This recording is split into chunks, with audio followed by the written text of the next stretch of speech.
patrimonio cultural, el patrimonio documental de los potosinos, y que bueno, en esa primera edición del libro que aquí se acaba de comentar, la historia del Poder Judicial, se difunden por primera ocasión. Entonces, los datos que voy a comentarles tienen que ver con ese trabajo de investigación que no es de ahorita, insisto, es un trabajo de muchos años que se hizo y que afortunadamente ahora tenemos la fortuna de compartir con ustedes.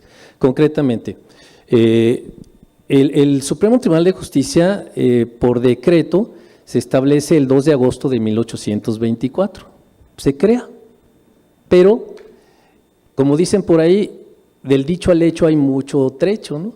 No se instala el Poder Judicial, sino hasta el año siguiente, hasta el 2 de febrero de 1825. ¿Por qué? ¿Por qué no se instala? Bueno, esa sería otra pregunta que aquí el maestro me va a hacer, pero antes de ello yo quisiera comentarles un dato adicional que tiene que ver con los integrantes del Poder Judicial en esos primeros años del ejercicio de funciones. Efectivamente estuvo integrado por 2 salas originalmente, integrado por 3 magistrados y un fiscal, los magistrados nombrados además indistintamente como oidores, asesores letrados o ministros. Y normalmente prevalecía el término de oidor, además del de excelencia que bien apuntó aquí el licenciado Motilla. Esos eran los términos que utilizaban para referirse a los funcionarios del Poder Judicial. En aquel entonces, no solamente en 1824 y 1825, sino a lo largo de todo el siglo XIX. Bien, muchas gracias. Bueno, y maestro, a propósito de la pregunta, ¿y a qué se debió esa demora? Pues la verdad es que no hay argumento, no hay ahí razones válidas para que el Poder Judicial no pudiera haberse instalado simultáneamente al decreto de creación, y sobre todo si consideramos que para el caso del titular del Poder Ejecutivo y el Poder Legislativo, eso se dio previo a la designación ya formal, es decir, al decreto formal, es decir, los integrantes del Poder Legislativo fueron electos por la Diputación Provincial, que era el antecedente en aquel entonces de lo que luego fue el Congreso del Estado. Repito, los integrantes de la Diputación Provincial, el 21 de febrero ya habían elegido a los diputados de la legislatura. Y el 14 de marzo, es decir, al siguiente mes, pues al titular del Poder Ejecutivo, que en ese entonces fue el gobernador José Ildefonso Díaz de León, que se venía desempeñando como intendente y jefe político. Y en ese entonces, ¿quiénes eran los integrantes, maestro, y cuál era el perfil de ellos? Bueno, mira, me voy a regresar un poquito sobre este asunto de la demora. El problema era el siguiente, ¿verdad? Es decir, el tribunal no lograba instalarse porque, pues bien, por decreto estaba la instalación por ahí, se hicieron, digamos, las designaciones en las personas de los 3 elementos que iban a fungir como oidores y el fiscal, pero resulta que algunos de ellos, por razones de trabajo o por enfermedad o por el lugar de residencia donde venían desempeñando sus actividades, pues no podían presentarse, no podían aceptar el cargo. Entonces, básicamente fue eso, ¿no? Las razones que retardaron un poquito el proceso de instalación, y aunque se nombraron, digo, 3 oidores o magistrados y un fiscal, pues en realidad fueron cerca de 8, porque unos renunciaban, otros no aceptaban, ¿verdad? Otros por ahí pedían licencia para poder aceptar el cargo para el que habían sido nombrados, y es que algunos de ellos estaban por allá desempeñando funciones o actividades muy interesantes, inclusive en el propio Congreso Federal, ¿verdad? Sobre esa pregunta que me hace de que quiénes eran y cuál fue el perfil de sus integrantes, bueno, mire, originalmente los que fueron designados para integrar el Poder Judicial en ese año de 1824 fueron los siguientes: en calidad de oidores, que fue el término que prevaleció en la designación de la figura de los magistrados, originalmente fue José Mariano o José María Fernández de Castro. Él en esos momentos estaba como secretario del Gobierno del Estado. Estaba también el licenciado José Sotero de la Oyuela, que era diputado integrante de la primera legislatura del Estado, y José Ruiz de Aguirre. Mientras que como fiscal estaba José Guadalupe de los Reyes, que fungía como diputado. Ellos fueron los 3 que nombraron originalmente, y de allí en adelante vinieron otros personajes que me voy a permitir enunciar. Estaba entre el periodo de agosto de 1824 y el 2 de enero de 1825 estaban los siguientes: José Letona, que lo nombraron interino, magistrado interino; José Ruiz de Aguirre, él lo nombran fiscal; el doctor Luis Gonzaga Gordoa, fiscal lo nombran también; el licenciado Carlos Barrón, también lo nombran fiscal; y José María Ramos Villalobos, todos ellos fiscales, ¿verdad? El problema era que el fiscal no estaba dispuesto en ese momento para aceptar el nombramiento que se le había dado en agosto de 1824, y todo eso fue retrasando el proceso de instalación. Finalmente, cuando se instala el Poder Judicial, los que quedan propiamente en funciones son los siguientes: en calidad de fiscal, José Ruiz de Aguirre, y como oidores, Mariano Castro y José Guadalupe de los Reyes. ¿Cuál era el perfil? Bueno, pues eran personas muy preparadas, obvio eran abogados todos ellos, pero me voy a permitir leer una parte del texto porque hay datos muy interesantes que quisiera compartir con ustedes. Miren, esos primeros integrantes del Poder Judicial, incluso los que fueron designados aun cuando no hayan aceptado el cargo, pues habían tenido ya una carrera importante en la administración pública, por un lado en la Intendencia de San Luis, luego en la provincia, en el Congreso Federal, en el Congreso del Estado, en el Ayuntamiento de San Luis Potosí también, y ¿por qué no? Algunos de ellos habían sido funcionarios en el Supremo Tribunal de Justicia de otros estados vecinos. El asunto era que en algún momento, por razones, ya decíamos, de sus ocupaciones, incluso uno de ellos manifiesta que por razones económicas, es decir, no tiene el presupuesto para poderse trasladar de su lugar de residencia a la ciudad de San Luis Potosí y ocupar el cargo, pues dice que de momento no acepta, que pide prórroga para poder decidir, y simultáneamente solicita que se le apoye económicamente para hacer el traslado, a lo cual el gobierno del estado le contesta pues que no hay de dónde, ¿verdad? Acuérdense que en ese momento pues iniciamos una nueva etapa en el estado de San Luis Potosí. Está este cambio de administración política, un problema grave de las arcas, que de alguna forma los integrantes del Congreso del Estado revelan en un primer diagnóstico que hacen en 1824, y donde manifiestan, entre otras cosas, algunas estrategias que deberían de seguirse para tratar de solventar la problemática que viene sufriendo el Estado, y entre otros sugieren ciertas ideas sobre lo que debería de trabajar el Poder Judicial en ese momento. Ya más adelante yo comentaré algo sobre ello. Miren, algunos datos sobre el perfil de los integrantes del Poder Judicial. Voy a comentar lo siguiente. Por ejemplo, algunos de ellos eran de aquí de San Luis Potosí, dos particularmente, uno del Real de San Francisco de los Pozos y otro de el Real de 14, es decir, de dos zonas mineras. La mayoría de ellos radicaban fuera de la ciudad de San Luis Potosí, unos de ellos estaban pues en México, precisamente dos ocupados en la redacción de la primera Constitución Federal. ¿Okay? Otro de ellos estaba trabajando en Zacatecas como litigante y también como oidor, en aquel entonces, en 1824-25. Y bueno, hay datos importantísimos también sobre ellos, como por ejemplo, aportaron pues cosas muy interesantes, primero en el ejercicio de su función como abogados, pero también a la literatura jurídica de la época, que era propiamente los discursos, los alegatos que pronunciaban en los juicios que seguían, que en aquel entonces se estilaba publicarlos en folletos, ¿verdad?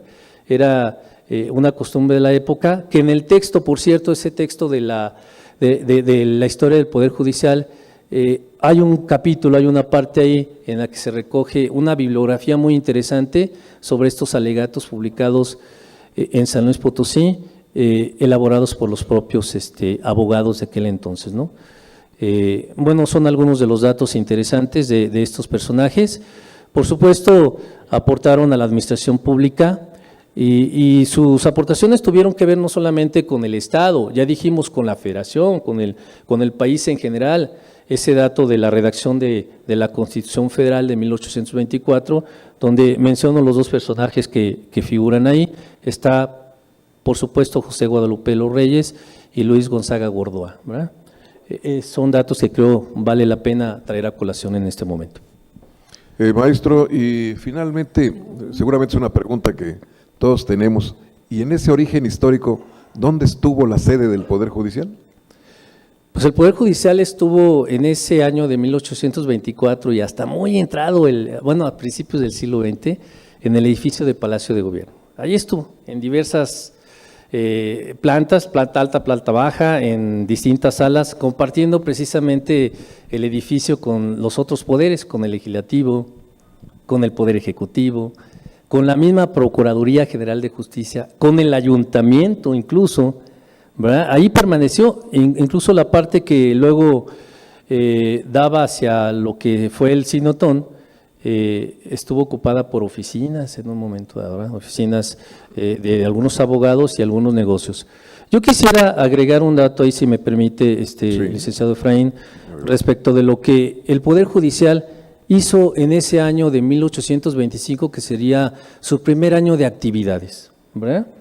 Para tal efecto, bueno, yo tuve acceso a una estadística de las causas seguidas en los tribunales, y hay datos muy interesantes. Si me permiten, quisiera leer algo de ello. Sí, adelante, maestro. Miren, está lo siguiente. En 1825, el Poder Judicial dictó sentencia en 36 causas criminales, de las cuales 8 fueron por robo, 7 por homicidio, 6 por heridas, 4 por falta de respeto a las autoridades. Imagínense, en ese caso lo que se identifica fue falta de respeto al gobernador y a los propios jueces.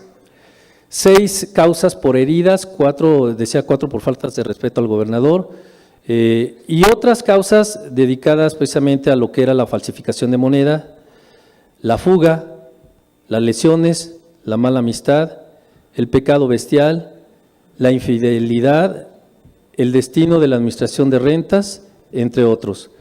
Eso en cuanto a causas criminales, pero en cuanto a causas civiles también hubo algo por ahí, sobre todo lo que tenía que ver con litigios por tierras. Se ubican también por ahí 47 causas seguidas contra los alcaldes.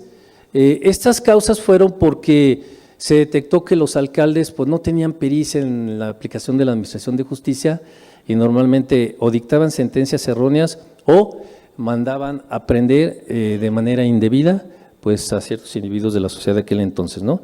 Se menciona en esa estadística algunos municipios que fueron principalmente los titulares de los ayuntamientos que cometieron esas irregularidades, y destacan Armadillo, Cerro de San Pedro, Coscatlán, Guadalcázar, Mezquitic, Ojo Caliente, Pozos, Ramos, Los Ranchos, San Miguelito, el barrio de San Miguelito, que en ese entonces, junto con el resto de los barrios, tenía esa calidad de municipalidad, tenía su propio alcalde, tenía su registro civil, etcétera, tenía todo un cuerpo similar a los ayuntamientos. Están también opciones para que los alcaldes, es decir, los municipios de aquel entonces, los titulares de los ayuntamientos, administraran justicia. Y el segundo documento, muy importante en este caso, es el primer esbozo de su reglamento interior, y de ahí hay datos fundamentales, quiero comentar algunos. Por ejemplo, en ese reglamento interior se destaca la obligatoriedad de los funcionarios de dejar testimonio por escrito de todos sus actos, generando los siguientes documentos: un libro de acuerdos, un libro de votos particulares, un libro de correspondencia, un libro de consultas hechas al Congreso y un libro de cárceles, de visitas de cárceles. O por otro lado, otro tema también que destaca aquí en este reglamento es la obligatoriedad de hacer las visitas de cárceles en forma recurrente. Y uno más, muy interesante, que está allí en el texto de este reglamento interior, tiene que ver con el establecimiento de 2 defensores de pobres que iban a ser parte de ese Tribunal de Justicia y que viene siendo, atención, en 1825, el antecedente más directo de lo que luego en 1847 nos está proponiendo Ponciano Arriaga, ¿verdad?, con la creación de la Procuraduría de Pobres. Es un dato también importante, considero yo. Finalmente, sí les quiero dar este dato. Ese reglamento que redactaron los integrantes del Poder Judicial en aquel entonces, estamos hablando, repito, de 1825, no tenemos certeza de que se haya aprobado el reglamento. Lo que sí consta es lo siguiente: se aplicó, el espíritu del contenido de ese reglamento se vino aplicando, porque después ellos reportan avances sobre lo que ahí se estaban planteando en su reglamento. Incluso le envían el documento al gobernador para que haga las observaciones que considere pertinente. Hacen lo propio al Congreso del Estado. No rastreamos, no encontramos evidencia de que alguno de estos dos poderes enunciados haya enviado observaciones sobre el contenido, pero lo que sí consta es que lo estuvieron aplicando. Bueno, por último, eso sería mi comentario, Luis. Muchas gracias, maestro Juárez Miranda. A continuación presento a ustedes a Luz Carrega Lamadrid. Ella es doctora en Historia y profesora investigadora en el Colegio de San Luis. Coordina el proyecto de preservación de archivos históricos, donde se digitalizan y elaboran guías descriptivas de los acervos documentales de los archivos históricos de los municipios de Río Verde y Ciudad Fernández. Su actual proyecto de investigación se titula Prácticas políticas locales y vida social en México, 1850-1950. Ha publicado varios libros, los más recientes en el Colegio de San Luis, Ya llegó el tren, Fiestas de inauguración de los ferrocarriles en San Luis Potosí, 1888-1902. Ahí viene el tren, Construcción de los ferrocarriles en San Luis durante el Porfiriato, publicado por Conaculta, y Trayectoria periodística y pensamiento de un emprendedor potosino, Ignacio Hernández del Castillo, con la Fundación Herdes, así es. Bien, primera mitad del siglo XIX, inestabilidad política. ¿Cómo afectó esto al Supremo Tribunal de Justicia? Bueno, buenas tardes. Muchísimas gracias por la invitación a estar aquí. Tengo un peso fuerte porque soy la última y normalmente la gente ya está cansada cuando se llega al final. Entonces voy a intentar ser lo más concreta posible. Bueno, voy a ser muy concreta, traigo notas para no divagar porque me encanta platicar sobre estos temas. Sí me pido una disculpa de antemano, no soy especialista en estudios sobre el Poder Judicial ni el Supremo Tribunal de Justicia, pero gracias a trabajos y a documentos se armó algo. La primera mitad del siglo XIX, si bien efectivamente en 1824 se optó por el Pacto Federal, todos sabemos que la primera mitad del siglo XIX fue la búsqueda de identidad de este nuevo país. Fue el proceso de la construcción del Estado-Nación y pasamos por distintos gobiernos, por distintos sistemas de gobierno. Lo mismo hubo República Central que República Federal y todavía pasadita la primera mitad del siglo XIX se registró el Segundo Imperio. Entonces, este siglo XIX, por lo menos hasta la década de los 60, es en esta búsqueda de identidad, en esta búsqueda de construir el Estado-Nación, pensando obviamente en lo más conveniente para este país que nació en 1821. Generalmente la atención la ponemos en las constituciones federales porque efectivamente finalmente México optó por el federalismo. Sin embargo, a mí me parece importante también recordar que en las décadas de 1830 y 1840 la tendencia en este país es hacia el centralismo, hacia la República Central, y que de alguna forma también hubo leyes y también hubo normas que rigieron estas formas de gobierno. Para hacia 1850, con las leyes de reforma, se regresa otra vez a la federación, y es ahí donde están las bases del Estado moderno mexicano. En 1861 después de la Guerra de Reforma viene la intervención francesa. En el 61 regresa, en el 61 se instala el imperio y en el 67 es cuando se restaura definitivamente la república. En las décadas de 1830 y 40, para la administración y gobierno de este país, se promulgan dos documentos. Uno son las 7 leyes constitucionales de 1836 y la otra es las bases de la organización de la República Mexicana. Ambas son centralistas. una pregunta que yo me hacía es, bueno, ¿y qué pasó con los poderes en ese momento? Me queda claro que todo el siglo XIX, lo voy a decir de manera muy coloquial, hubo una estira y afloja entre los tres poderes, el ejecutivo, el legislativo y el judicial. En algunos momentos se registra la Suprema